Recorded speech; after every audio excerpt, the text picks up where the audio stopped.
श्लोक 62. ध्यायतो विषयान् पुंसंसंगस्तेषूपजायते संगात् संजायते कामः कामात् क्रोधोऽभिजायते. श्लोक 63. क्रोधात् भवति सम्मोहः सम्मोहात् स्मृतिविभ्रमः स्मृतिभ्रंशात् बुद्धिनाशो बुद्धिनाशात् प्रणश्यति. इथे आपण या दोन्ही श्लोकांचा एकत्र अर्थ पाहणार आहोत. अर्थ: विषयांचे ध्यान करणाऱ्या मनुष्याला त्या विषयांच्या ठिकाणी आसक्ती उत्पन्न होते. आसक्तीपासूनच काम उत्पन्न होतो. कामापासून क्रोध उत्पन्न होतो. क्रोधापासून विवेकहीनता उत्पन्न होते. विवेक नष्ट झाल्याने स्मृतीमध्ये भ्रम उत्पन्न होतो आणि स्मृतिभ्रमाने बुद्धीचा नाश होतो आणि बुद्धीचा नाश झाल्याने त्याचा स्वतःचा संपूर्ण नाश होतो. विवरण पाहूया. सामान्य माणूस सतत प्रपंचात राहिल्याने प्रपंचाला पूरक अशा अनेक विषयासंबंधी त्याचे चिंतन सतत सुरू असते. एकामागून एक गोष्ट त्याला हवी हवी वाटत असते. येथे गरज आणि हाव यात फरक उरत नाही आणि अशा गोष्टींचे चिंतन करता करता त्याची आसक्ती, हवेपणा सतत वाढत असतो. त्यामुळे ती गोष्ट त्याला खूपच हवीशी वाटते. म्हणजे एखाद्या गोष्टीची आपल्याला जर आसक्ती उत्पन्न झाली तर त्या आसक्तीची तीव्रता जेवढी जास्त होते तेवढी त्याची गरज त्या माणसाला खूप वाटायला लागते आणि त्याखेरीज आपले खरे सुख शांती आपल्याला लाभणार नाही असे त्याला वाटते आणि मग त्याच्या प्राप्तीसाठी, त्याचे सेवन करण्यासाठी मनाची उतावळी होते. त्याला ती गोष्ट प्राप्त झाल्याखेरीज मनाला चैन पडत नाही. एक गमतीचं उदाहरण सांगते आपल्या रोजच्या व्यवहारातलं, की काही वर्षांपूर्वी अनेकांच्या घरात टी व्ही किंवा फ्रीज अशा गोष्टी नव्हत्या आणि जेव्हा नव्याने त्या गोष्टी आल्या, त्याचा उपयोग कळला, तेव्हा सामान्य म्हणजे आपल्या मध्यमवर्गीयांना प्रत्येकाला ती गोष्ट आपल्या घरात हवीच असं वाटायला लागलं. मग कोणी पै साठवून त्याच्यासाठी रक्कम उभी केली, तर कोणी सुलभ हप्त्याने त्या वस्तू घेतल्या आणि त्या घेतल्यावर त्या दिवशीचा तो जो आनंद होता आणि त्यावेळी असं वाटलं की हां, आता बास, आता आपल्याला घरात कुठली नवीन गोष्ट घ्यायची गरज उरलेली नाही आणि थोडेच दिवसात त्या गोष्टींची सवय होऊन जाते आणि नंतर बाजारात सातत्याने नव्या नव्या वस्तू येत राहतात आणि त्या प्रत्येक वस्तू आपल्याला हव्याशा वाटतात आणि मग त्या एक एक गोष्टी आपण नित्य नव्याने घरात आणत असतो. खरंच त्याची आपल्याला गरज आहे की नाही याचाही आपण विचार करत नाही. असो, अशा या सततच्या विषय चिंतनाने, सेवनाने त्याला त्या विषयांबद्दल आपुलकी निर्माण होते. तेच विषय मनात सातत्याने येत राहिल्याने त्याबद्दल साहचर्याने प्रेम उत्पन्न होते. म्हणजे सहवासाने प्रेम उत्पन्न होते. जसे दोन प्राणी काही काळ एकत्र राहिले तर त्यांच्यामध्ये संग निर्माण होतो, जिव्हाळा निर्माण होतो. त्यामुळे ती गोष्ट आपल्याजवळ सतत असावीच असे त्याला वाटत राहते. अशी इच्छा निर्माण होणे म्हणजेच कामना निर्माण झाली आणि मग कामना निर्माण झाली की ती गोष्ट मला हवीच असे तीव्रतेने वाटत जाते. म्हणजेच संगात संजायते काम. म्हणजे संगाने त्याचा आपल्याला मोह व्हायला लागतो किंवा आपल्याला ती गोष्ट हवी वाटायला लागते.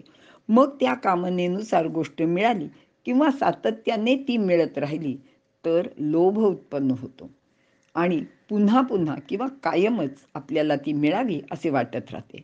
मात्र ती इच्छा पूर्ण झाली नाही किंवा ती प्राप्त होण्यामध्ये कोणी अडथळा आणला किंवा काही गोष्टींनी अडचण निर्माण झाली तर मग माणसाला क्रोध येतो.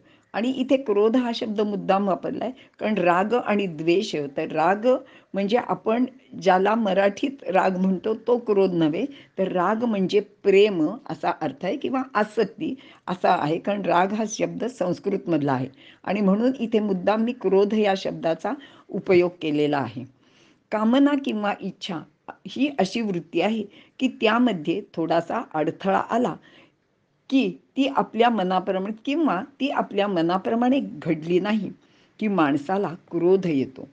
अगदी आपल्याला नित्य अनुभव येणारी गोष्ट असते की एखाद्या मंगल कार्यात, कामाचे गडबडीत वडीलधाऱ्या माणसांना नमस्कार करायचा राहिला, मान दिला नाही, तर ती वडीलधारी व्यक्ती रागवते. कारण की त्यांना अशी अपेक्षा असते की प्रत्येक वेळी मी मोठा आहे किंवा मी मोठी आहे, म्हणून मला प्रत्येकाने नमस्कार केलाच पाहिजे. आणि मग ती धुसफूस करायला लागते. प्रसंगी भांडणाचेही प्रसंग उद्भवतात. आणि अशाच प्रकारे कशा-कशात ह्या गोष्टी माणसाला वाटत राहतात. तर वर्ण, आश्रम, आपले गुण, योग्यता इत्यादीचे अनुषंगाने माणसाचे मनात जो अभिमान उत्पन्न झालेला असतो आणि त्या अभिमानातून आदर, मान, सन्मान अशी जी आपली कामना उत्पन्न झालेली असते, ती पूर्ण झाली नाही तर क्रोध उत्पन्न होतो. कामना ही रजोगुणी आहे, तर क्रोध हा तमोगुणी आहे. अशा तमोगुणाजवळ म्हणजे क्रोधाजवळ सारासार विचारशक्ती, विवेक, संयम यांचा अभाव असतो. मग क्रोधाचे आवेशात तो काहीही करतो. भांडण, मारामारी, खून अशा अनेक गोष्टी नेहमीच क्रोधामुळे घडत असतात. मग अशा क्रोधामुळे विवेक नाहीसा झालेला तो, त्याची विचारशक्ती नष्ट होऊन त्याचे मन मोहित होते. भ्रांत आणि कर्तव्य अकर्तव्य विवेकहीन झालेल्या त्याची प्रसंगी स्मरणशक्तीसुद्धा नाहीशी होते.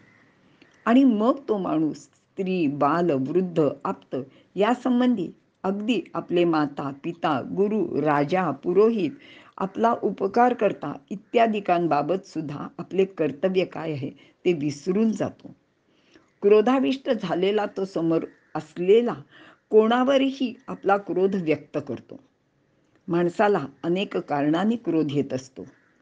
जसे माणसांनी आपली अपेक्षापूर्ती केली नाही, समाजातील अन्याय गोष्टी किंवा अशा अनेक गोष्टी असतात आणि त्याच्याबद्दल माणसाच्या मनात क्रोध निर्माण होतो. संमोह, संमोह म्हणजे मूढता, अज्ञान, विवेकशक्तीचा नाश, सारासार शक्ती किंवा विचारशक्ती न उरणे. या सर्वांमुळेच अचूक निर्णय घेता येत नाही. निर्णय शक्ती कमजोर होते. सत्य असत्य, धर्म अधर्म इत्यादीचा विचार राहत नाही. आणि ममतेपोटी निर्माण होणाऱ्या समूहामुळे समान भाव उरत नाही. म्हणून हातून पक्षपात होतो. शिवाय क्रोधामुळेच दुसऱ्याचे अनिष्ट करण्याची वृत्ती जागृत होते. हातून अपराध घडायला लागतात. समूहात स्मृतीविभ्रम, मूढतेमुळे म्हणजेच मूर्खपणामुळे स्मृती नष्ट होते. स्मृतीभ्रंश म्हणजे शास्त्रानुसार सद्विचाराने एखादी गोष्ट करायची आहे याचे विस्मरण होते. अशी बुद्धी नष्ट झाली की बुद्धीतील प्रगट होणारा विवेकसुद्धा लुप्त होतो. माणसाची विचारशक्तीच खुंटते. काय करावे, काय करू नये अशी मनाची स्थिती होऊन जाते. एकदा विवेक संपला की माणसाचे आचरण नीट राहत नाही. त्याचा अधःपात होऊ लागतो व शेवटी त्याचा नाश होतो. पण स्थितप्रज्ञ असलेला त्याच्या कामना संपल्याने या सर्वांपासून नेहमीच मुक्त असतो. रणांगणावर शत्रूला आप्त मानल्याने किंवा जे आप्त आहेत ते शत्रू कसे असतील अशा संघाचा ममत्वाने अर्जुनाला मोह उत्पन्न झाला. त्याचा विवेक, निर्णयशक्ती संपली. युद्ध न करण्याचा त्याने निश्चयच केला आणि त्यांनी तसं भगवंताला सांगून सुद्धा टाकलं. त्यामुळे त्याचा नाश होऊ शकला असता. पण त्याला अगदी वेळेवरच श्रीकृष्णासारखा सद्गुरू भेटल्यामुळे तो या मोहातून मुक्त झाला. आणि असा मोह झाला तर त्यातून कसं बाहेर पडायचं अशी शिकवण भगवंतांनी अर्जुनाबरोबरच सर्व जगाला दिलेली आहे. आणि ह्याबाबत ज्ञानदेव असं सांगतात की तैसे विषयांचे ध्यान जरी विपाये वाहे मन तरी येसणे हे पतन दिवसी तपावे.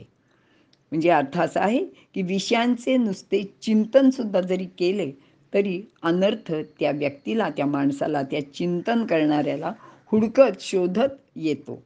थांबूया. धन्यवाद.